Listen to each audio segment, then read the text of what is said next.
Hello friends, NEET 2024 almost आ चुका है और ऐसे समय पे बहुत सारे स्टूडेंट्स एंग्शियस भी होंगे, बहुत क्यूरियोसिटी भी होगी, दिमाग में बहुत सारे सवाल चल रहे होंगे और इसीलिए आज मैं एक स्पेशल सेशन लेके आया हूँ और हमारे साथ हैं डॉक्टर गौरव गुप्ता जो कि MBBS हैं गवर्नमेंट मेडिकल कॉलेज कोटा से और साथ में ही PhD हैं IIT कानपुर से। तो आज हम उनसे जानना चाहेंगे, बहुत सारे टॉपिक्स पे बात करनी है, स्टूडेंट्स के प्रिपरेशन पे और नीट के लिए क्या क्या चीज़ों की ध्यान रखनी है। हाय डॉक्टर गौरव। डॉक्टर गौरव हेड करते हैं बायोलॉजी डिपार्टमेंट को रेजोनेंस करियर इंस्टीट्यूट में, उसके नीट डिवीज़न में। तो चलिए उनसे जानते हैं क्योंकि वो बिल्कुल he is a doctor and the most relevant person who can guide us कि क्या करना चाहिए एक स्टूडेंट को नीट प्रिपरेशन के लिए। तो जितने भी स्टूडेंट नीट के लिए इस साल जा रहे हैं उन सब के लिए बहुत इंपॉर्टेंट गाइडेंस होने वाली है, इसलिए वीडियो को एंड तक ज़रूर देखेगा। तो डॉक्टर गौरव, सबसे पहला क्वेश्चन बहुत इंपॉर्टेंट है। स्टूडेंट्स के सर पे अब एग्ज़ाम आ चुका है, एक दो दिन बचे हैं। अब ऐसे कंडीशन में स्टूडेंट्स जानना चाहते हैं कि अब ये लास्ट मोमेंट प्रिपरेशन में क्या किया जाए और किन बातों का ध्यान रखा जाए। सर लास्ट मोमेंट पे स्टूडेंट्स के लिए सबसे एक्सपर्ट और मेरी खुद की एक्सपीरियंस एडवाइस ये रहती है कि जितना हमने पढ़ना था हम पढ़ चुके हैं। 2 दिन बाद आपका नीट एग्ज़ाम है। जो आपके वीक टॉपिक्स आपको लगता है कि अब हैं, तो जस्ट एक बार सिंपल रिवीजन करें। आई मस्ट रिकमेंड कि जो स्ट्रॉन्ग टॉपिक्स अपने होते हैं, जिनमें हमने मास्टरी कर रखी है, जिनमें हमें फुल कॉन्फिडेंस है कि ये स्कोर हम करेंगे ही करेंगे। एंड सेकंड थिंग, जो मोस्टली आस्क क्वेश्चंस होते हैं, जैसे कि कुछ टॉपिक्स हैं जो अक्सर पूछे जाते हैं, उन पर हम एम्फेसाइज करें। नीट के एक दिन पहले थोड़ा सा टाइम अपने बस क्विक ब्रीफिंग को दें, देन रिलैक्स करें, नींद पूरी करें और शांत दिमाग से पेपर देने जाएं। बिकॉज जितना हमने किया है वो पूरा हमारे एग्जाम में काम आता है। स्टूडेंट के एग्जाम में सब कुछ काम आता है, उसको सब याद आता है, बट दिमाग रिलैक्स रहे और अपन एनर्जेटिक रहे, हैप्पी रहे, देन एग्जाम हमेशा अच्छा ही होता है। Thank you doctor Gaurav, it was very useful और बच्चों के लिए बहुत ही ज़्यादा उनको मदद करेगी उनके प्रिपरेशंस को, उनके माइंडसेट को मेंटेन करने के लिए। तो चलिए सर, सबसे पहले एक बात जानते हैं कि एक स्टूडेंट को जब नीट का प्रिपरेशन है, पहली बात तो ये है कि नीट एग्ज़ाम को बहुत डिफ़िकल्ट एग्ज़ाम माना जाता है, बहुत टिपिकल एग्ज़ाम माना जाता है। तो क्यों ऐसा है कि इतना टिपिकल एग्ज़ाम बन गया है? सर नीट एग्ज़ाम टिपिकल है इसके प्रोसीजर की वजह से और इस एग्ज़ाम के अप्रोच की वजह से। मतलब हमें कॉमनली पता, हर स्टूडेंट को पता होता है कि नीट का पूरा पेपर NCERT से आता है, तो NCERT जस्ट बोर्ड की बुक है। बट स्टिल नीट एग्जाम एक ऐसा एग्जाम है जो स्टूडेंट से डिमांड करता है कंटिन्यूटी, सिंसियरिटी, कंसिस्टेंसी। मतलब ये एक डिटर्मिनेशन है कि अगर स्टूडेंट आज सोचता है कि मुझे नीट करना है, वेदर इन 11th क्लास, 12th क्लास और 12th के बाद अगर वो ड्रॉप लेता है, तो जिस दिन से डिसाइड किया उस दिन से एग्जाम होने के दिन तक, एक दिन पहले तक भी स्टूडेंट को सेम एफिशिएंसी से लगे रहना पड़ेगा, बार बार रिवाइज करते रहना पड़ेगा। मतलब हम ये नहीं सोच सकते एज अ स्टूडेंट इसमें कि हमने एक बार पढ़ लिया और हो गया, दोबारा नहीं पढ़ना पड़ेगा। आप पढ़ोगे फिर भूलोगे, फिर पढ़ोगे फिर भूलोगे। इवन एग्जाम के एक दिन पहले तक भी स्टूडेंट लगे रहते हैं, पढ़ते रहते हैं, and this is the determination जो उसके लिए रिक्वायर्ड है। और ये कंटिन्यूटी, डिसिप्लिन, यही इस एग्जाम को टफ बनाता है।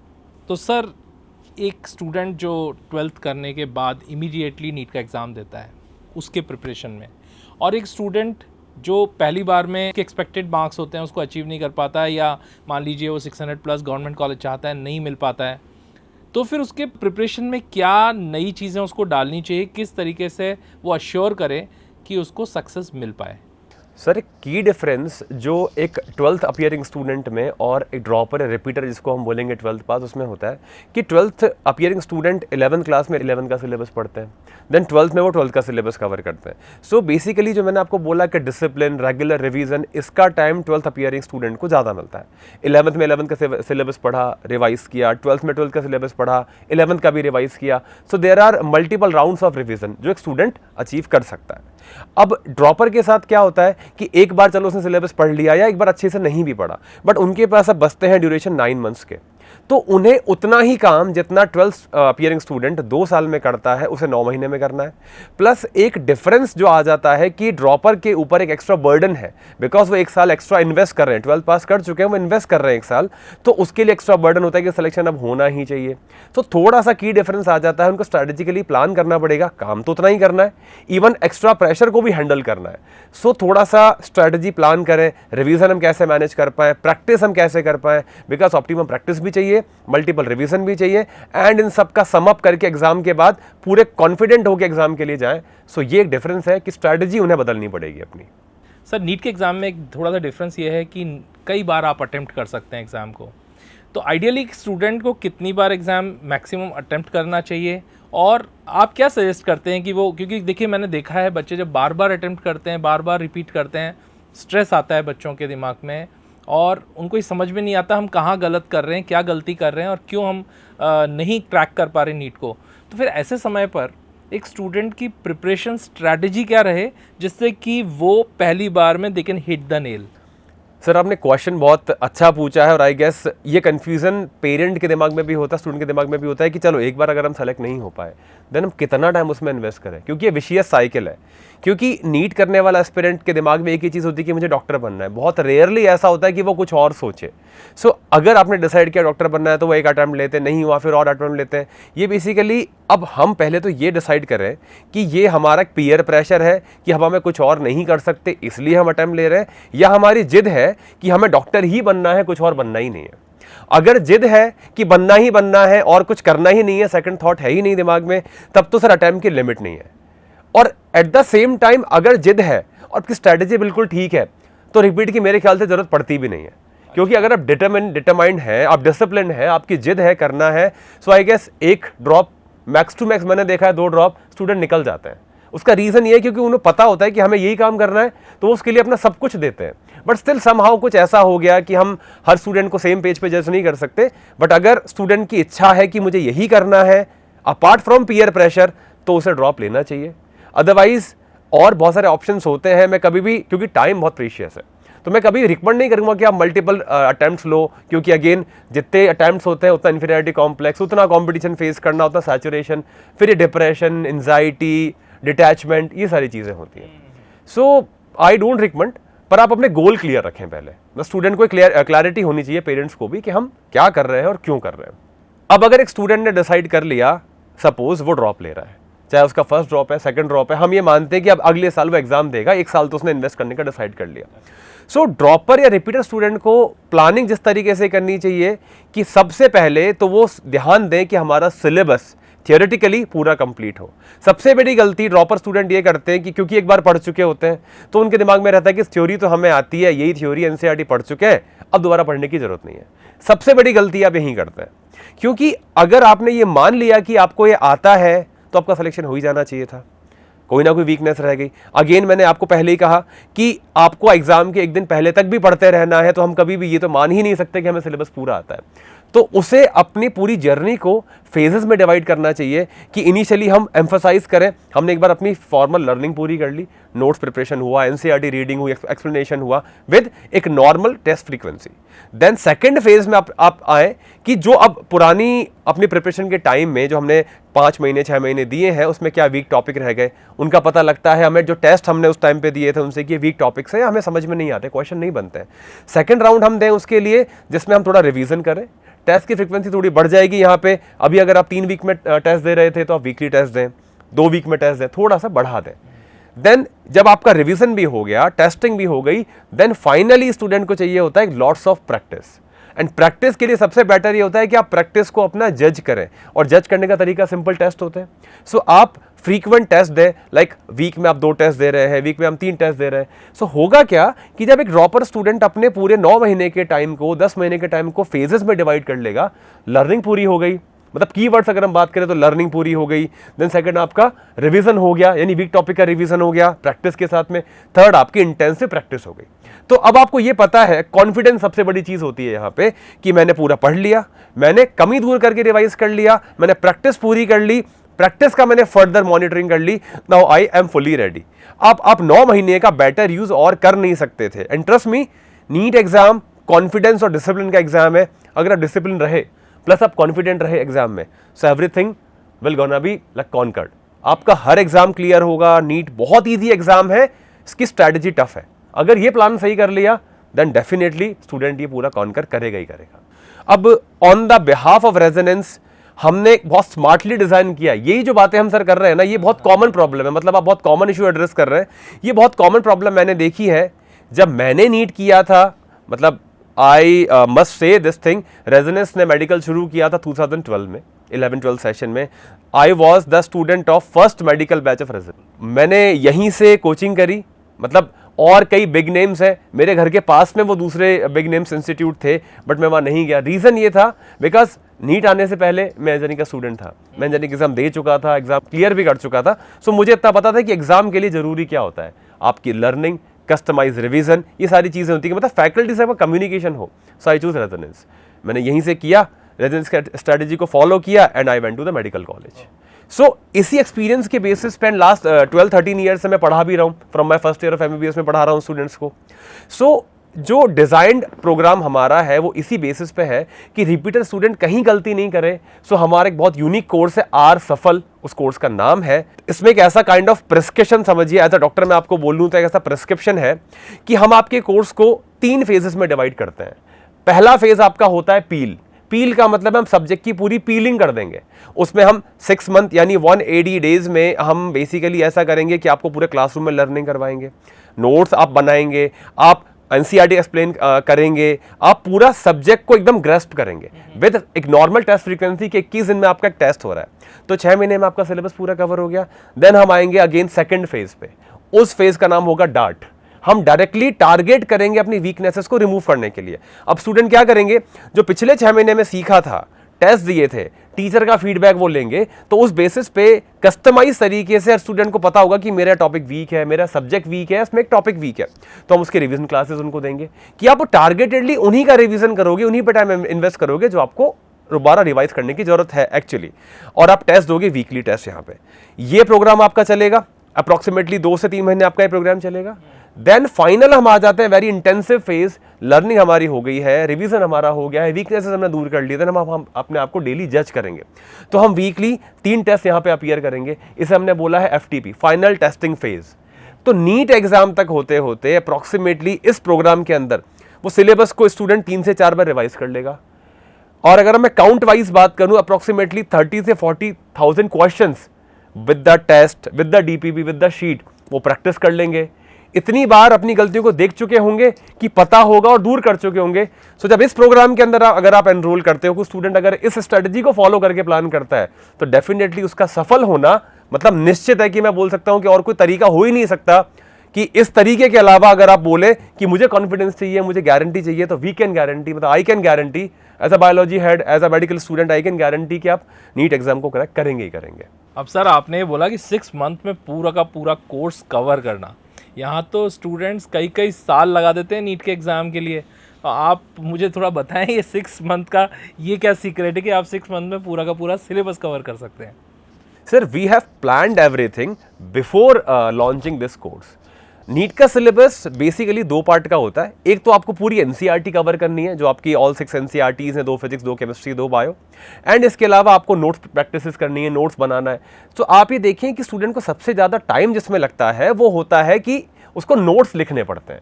अगर हमने नहीं लिखे होते तो हमें एग्जाम में याद नहीं आता, हमने नहीं पढ़े होते तो हमें याद नहीं आता। So we have introduce a work book concept, यानी हम स्टूडेंट को प्रिंटेड नोट्स देंगे, बट एक्चुअली वो स्पून फीडिंग नोट्स नहीं होंगे, उसमें बहुत कीवर्ड छुपे हुए होंगे। जैसे कि मैं एग्जांपल आपको दूं, मैंने बोला माय नेम इज गौरव, सो मैंने जो मैं नोट्स उसने दूंगा वर्क बुक के कॉन्सेप्ट, उसमें लिखा होगा my name is filling the blank. वो फिलिंग द ब्लैंक वो क्लास में सुनेंगे एंड फिल करेंगे। तो नोट्स तो उन्होंने बनाए हैं, स्टूडेंट नोट्स बना रहे हैं, बट उनको पूरा कॉन्टेक्स्ट नहीं लिखना पड़ रहा है, सिर्फ वो कीवर्ड लिखेंगे। तो इस तरीके से क्या होता है कि आधा टाइम या मोस्ट ऑफ द टाइम जो नोट्स राइटिंग में जाता है वो पूरा स्टूडेंट का बच जाएगा। सो हम पूरा टाइम एम्फेसाइज करेंगे एक्सप्लेन करने पे, समझाने पे।